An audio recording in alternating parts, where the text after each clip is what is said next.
Hello बच्चों, let's read the question. Question says a river 2 kilometer wide is flows at a rate of 2 kilometer per hour. A boatman who can row a boat at a speed of 4 kilometer per hour in still water goes a distance of 2 kilometer upstream and then comes back.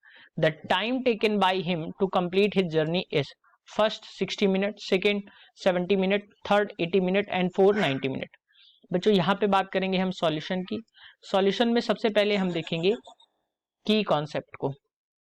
तो ध्यान रखिए बच्चों, अगर हम velocity की बात करते हैं तो वेलोसिटी इज इक्वल टू होता है बच्चों डिस्प्लेसमेंट अपॉन टाइम, या आप कह सकते हो स्पीड इज इक्वल टू होता है डिस्टेंस अपॉन टाइम.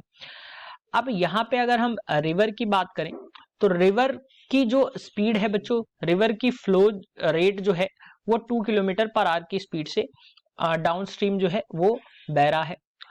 और अगर हम बात करें एक बोटमैन जो है वो स्टिल वाटर में 4 किलोमीटर पर आवर की स्पीड से बोट को रो कर सकता है.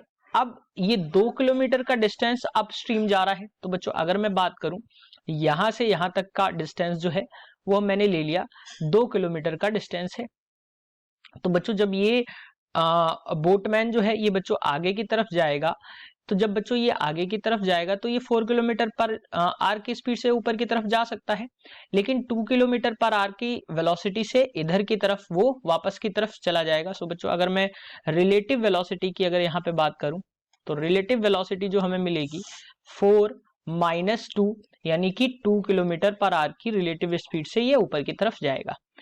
अब बच्चों 2 किलोमीटर पर आवर की स्पीड से ऊपर की तरफ जाएगा तो इसको टाइम कितना लगेगा, तो टाइम इज इक्वल टू हो जाएगा बच्चों distance, that is distance upon speed. So distance है बच्चों 2 किलोमीटर का और टाइम इसको लग रहा है बच्चों ऊपर जाने के लिए टाइम इसको लग रहा है, यानी कि स्पीड इसकी है 2 किलोमीटर पर आवर की. सो ऊपर जाने के लिए इसको टाइम लग रहा है 1 आवर का. बच्चों जब ये अपवर्ड अप स्ट्रीम जा रहा है तो इसको टाइम लग रहा है 1 आवर का. अब बच्चों जब 2 किलोमीटर आ जाएगा तो ये वहां से वापस आएगा 2 किलोमीटर. तो जब बच्चों ये वापस आएगा ये इधर से तो अगेन ये 2 किलोमीटर का डिस्टेंस चलेगा. और जब ये 2 किलोमीटर का डिस्टेंस चल रहा है तो दोनों ही वेलोसिटीज यानी बोटमैन की वेलोसिटी दैट इज 4 किलोमीटर और प्लस रिवर की वेलोसिटी यानी कि रिलेटिव वेलोसिटी जो हो जाएगी वो 6 किलोमीटर पर आवर हो जाएगी.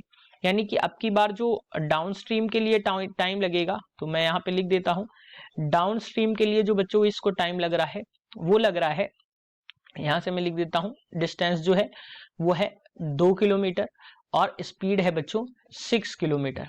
सो अगर मैं यहां से बात करूं तो 1/3 यानी कि 1/3 किलोमीटर पर आवर है तो 1/3 आवर लगेगा. तो इसको अगर हम मिनट में चेंज करें तो 1 ये हो जाएगा बच्चों आर को मिनट में हम चेंज करेंगे तो ये हमें मिलेगा. जब आर को हम मिनट में चेंज करेंगे तो ये हम 60 से मल्टीप्लाई कर देंगे तो ये आ जाएगा 20 मिनट्स. सो बच्चों डाउन स्ट्रीम आने में उसको टाइम लग रहा है 20 मिनट्स और अप स्ट्रीम जाने में उसको टाइम लगा बच्चों 1 घंटा. 1 घंटे को अगर हम मिनट्स में बदलें तो वो 60 मिनट्स, यानी कि टोटल टाइम जो उसको पूरी जर्नी को कंप्लीट करने में लगा वो लगा बच्चों 80 मिनट्स के बराबर. सो टोटल टाइम जो उसको लगेगा वो 80 मिनट के बराबर लगेगा. अगर हम ऑप्शंस की बात करते हैं तो option 3 is the correct answer for this question, that is 80 minute. Hope you understood it well. Best of luck.